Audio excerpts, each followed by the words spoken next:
Boa tarde! Está começando o Jornal Global News dessa semana. Seja muito bem-vindo ao nosso jornal. Vamos falar dos acontecimentos em Poções, na Bahia, Brasil e, lógico, no mundo.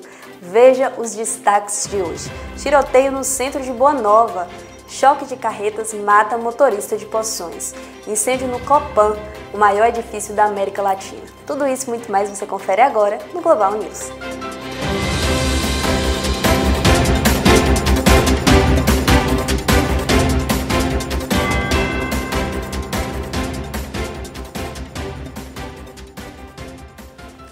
Um homicídio com autoria e causas desconhecidas aconteceu na madrugada do dia 30, em frente a um comércio no Mundo Novo, zona rural de Poções. A vítima, de 35 anos, foi identificada como Zelito Alves do Nascimento. O corpo foi encontrado pelo dono do estabelecimento, que acionou a polícia. Ninguém soube explicar o ocorrido. Diante dos fatos, o Departamento de Polícia Técnica foi chamado e o corpo foi encaminhado para a Vitória da Conquista. Deu no Fantástico. O Fantástico do dia 29 mostrou imagens inéditas e novos detalhes do assalto a um avião pagador na pista de um aeroporto no Rio Grande do Sul. Em poucos minutos, os bandidos levaram cerca de 14 milhões de reais. Segundo a investigação, parte do grupo tem ligações com o PCC e pela facção gaúcha Bala na Cara, e já havia participado de pelo menos 23 ataques a empresas de transporte de valores. O vídeo mostra os 9 criminosos com roupas que parecem de agentes da Polícia Federal. Eles chegam até a pista de pouso e decolagens. O alvo é um avião com 30 milhões de reais da Caixa Econômica Federal. Os bandidos estão armados com fuzis e metralhadoras .50 e trocaram tiros com os vigilantes da empresa transportadora de valores. Um motoqueiro atropelou um casal de professores. Tudo aconteceu no distrito do Valentim, quando um casal andava pelo acostamento da via e foi colhido pela motocicleta.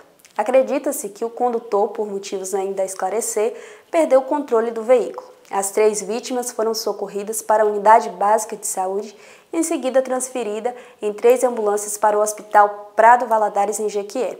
A professora Joelma não resistiu aos ferimentos e veio a falecer.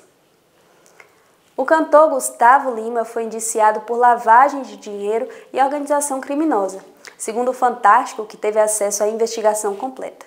A medida foi adotada pela Polícia Civil de Pernambuco, na Operação Integration, que tem ao todo 53 alvos em 6 estados brasileiros.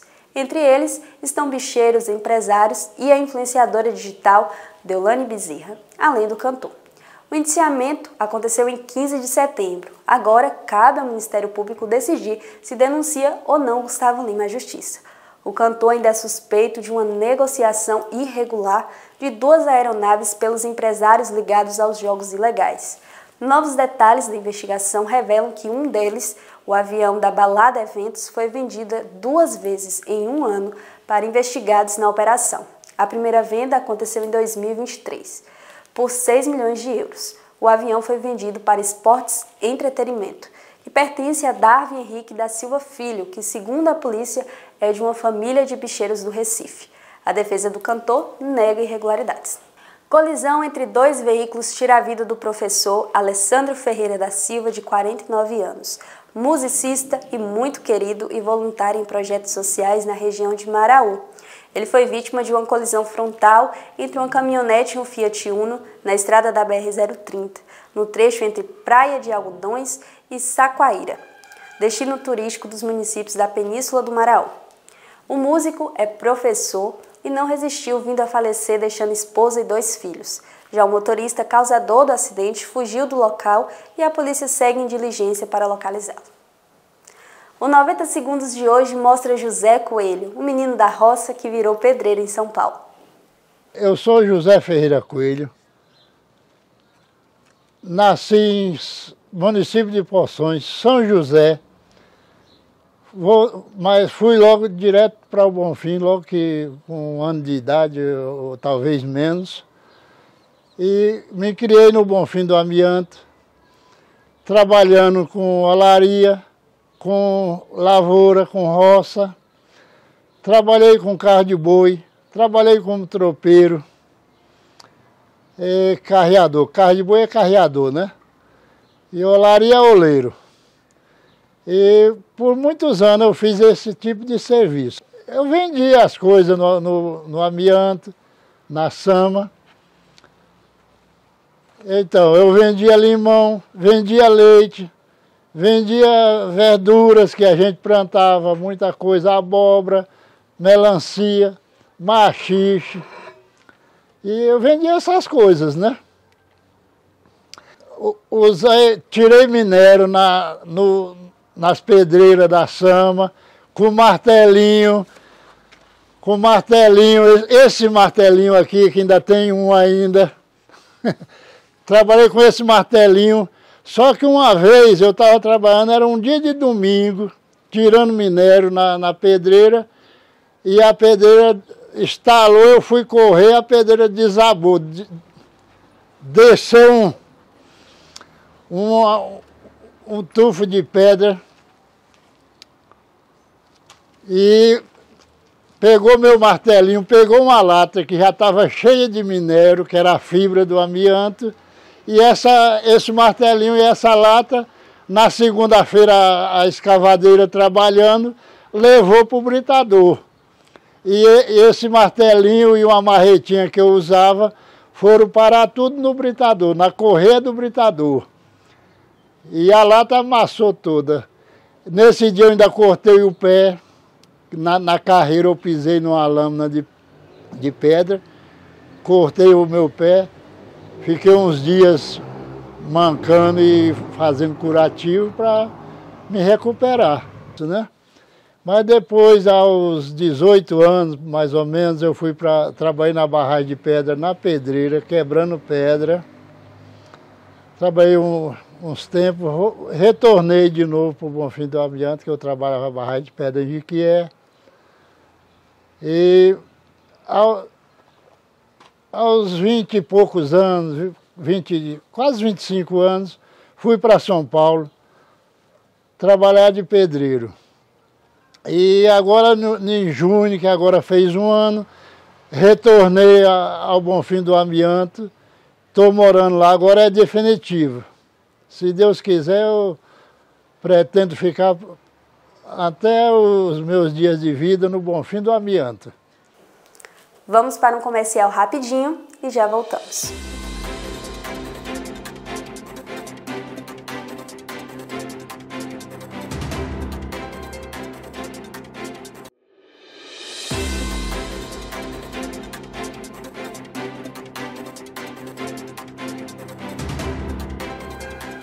Estamos de volta com mais informações para você. Você sabe o que é UTV? Esse é um veículo usado pelo cantor Zé Neto, que sofreu um grave acidente no município de Fronteiras, em Minas Gerais. Segundo Cleiton Barcelos, do Instituto Mauá de Tecnologia, um UTV é um veículo utilitário multitarefas. O automóvel é comumente referido como sendo metade carro, dada a estrutura em torno da carroceria que protege os passageiros, e a outra metade quadriciclo, devido a bases e a motorização parecida. São veículos para uso em terrenos difíceis, como estradas de terra, mas também podem ser usados para recreação ou, em alguns casos, trabalho. Usualmente são veículos com 4 rodas, podendo ter tração em todas ou apenas em 2 rodas, a depender do modelo. Os mais comuns contam com motor de combustão interna. Um indivíduo comprou uma sandália e deu uma nota de R$200 falsa. Uma dupla de farsantes estelionatários enganou um dono de supermercado em Boa Nova, mas logo um funcionário percebeu que a nota não era real. A polícia militar foi chamada e as buscas foram intensificadas. Um carro Fiat Punto de placas OWW 9507 foi avistado com os 2 elementos. Dado voz de prisão, o indivíduo foi preso e colocado na viatura enquanto o outro se evadiu. Correndo pelo calçadão, fez um roubo de um Toyota Corolla com uso de arma de fogo e seguiu em disparada pelas ruas, onde atropelou um pedestre e bateu de frente com um motociclista, sendo perseguido pela polícia, que atirou no pneu do carro, a qual veio a se chocar contra um barranco. Ao sair do carro, o indivíduo efetuou 2 disparos contra a polícia, que no revide o alvejou na perna, impedindo a fuga. As vítimas são Arlan Rocha Lima, Tânia Rodrigues de Jesus, Ana Nery Pereira Moraes Brito, Roberto da Cruz Pereira e Edilson Pereira Sampaio. Já os autores dos crimes, que portavam um revólver calibre 38 e moradores de Boa Nova, foram Paulo Silva Brito e o comparsa Pedro Medeiros de Lima. Na fuga pelas ruas de Boa Nova, um GCM e uma moto foi abalroado. Ele e um dos marginais foram encaminhados para o Hospital Prado Valadares, em Jequié. O choque de carretas na BR-116 tirou a vida de Wilson Rocha, conhecido como Louro do Táxi, esposo da dona Cristina do Acarajé, morador de Poções. O acidente aconteceu na BR-116, no trecho entre Cândido Sales e Vitória da Conquista, na altura de Veredinha. O motorista de outra carreta ficou ferido e foi removido para o Hospital de Base de Vitória da Conquista. Segundo testemunhas, a roda de uma das carretas se soltou, causando a invasão na pista contrária, que resultou no choque frontal. A Rede Global TV se solidariza com a dor dos familiares. Incêndio no Copan, o maior edifício residencial da América Latina. Obra do arquiteto Oscar Niemeyer, com 1.240 apartamentos divididos em 6 blocos e com mais de 5.000 habitantes, localizados na Avenida Ipiranga, número 200, no centro de São Paulo. É um edifício histórico, tombado e listado como patrimônio representativo da arquitetura moderna de São Paulo. Foram enviadas 9 viaturas e 20 bombeiros que rapidamente controlaram a situação. Autoridades investigam as causas do incêndio. Na última semana, os concursados de Poções já iniciaram suas atividades, se alocando em diversas áreas públicas. O processo ocorreu logo após a posse dos mesmos, que aconteceu na Câmara de Vereadores de Poções. Os aprovados no cadastro reserva aguardam ser chamados até o final deste ano. Essa semana, Alexandre Silveira, ministro das Minas e Energia, confirmou a necessidade e a possibilidade concreta de que o horário de verão seja retomado em novembro deste ano. Suspenso desde 2019, sob o argumento de que não trazia benefícios significativos, hoje o país se vê na necessidade de retornar à medida por conta das atuais condições energéticas do país. Segundo o ministro, a decisão ainda não está oficializada, porém já houve reuniões com representantes das companhias aéreas e, se não houver mudança no quadro energético nos próximos dias, a necessidade de retomá-la em novembro pode se tornar urgente, afirmou o ministro. Apreensão de animais silvestres em Poções. A Polícia Militar recebeu uma denúncia anônima de tráfico, maus tratos e criação ilegal de pássaros engaiolados sem autorização. Foram encontradas centenas de pássaros silvestres em situação de maus tratos, aprisionados em gaiolas e viveiros. Alguns encontravam-se sem vida. A guarnição de serviço acionou representantes do Instituto do Meio Ambiente e Recursos Hídricos, INEMA, para proceder com o resgate dos animais. Os envolvidos na ação, Tony Anderson Monte de Souza, de 37 anos, e Bruno Oliveira Paris, de 19 anos, foram representados à delegacia local para as medidas judiciais cabíveis. O fato se deu na rua Professor Olívia Guzmão de Andrade, do bairro Bela Vista, em Poções. O jornalista Cid Moreira morreu na quinta-feira, dia 3, aos 97 anos, com falência múltipla dos órgãos. Conhecido pela voz marcante, Cid Moreira fez história à frente da bancada do Jornal Nacional na TV Globo. Como afirmou o senador Jacques Wagner, Cid Moreira, jornalista, locutor e apresentador, deu rosto e voz ao jornalismo televisivo brasileiro, pioneiro do primeiro noticiário de TV em rede nacional. O jornalista apresentou o principal telejornal brasileiro cerca de 8.000 vezes ao longo de 27 anos, entre 1969 e 1996. Seu profissionalismo e credibilidade é um marco para muitos profissionais de comunicação que traz o trabalho do mesmo como inspiração nessa área. Ele foi sepultado em sua cidade natal, em Taubaté, no interior de São Paulo. O Instituto Brasileiro de Geografia e Estatísticas, IBGE, divulgou na sexta-feira que o censo de 2022 identificou que ao menos 1.281 residências, o que equivale a 24,8% em terras indígenas, não tinham acesso ao saneamento básico na Bahia. Isso em 2022. Isso significa que 1 em cada 4 casas de indígenas não tinha o serviço de forma adequada. A pesquisa levou em consideração o Plano Nacional de Saneamento Básico, que aponta a necessidade de acesso adequado em 3 serviços: abastecimento de água, coleta de esgoto e destinação do lixo.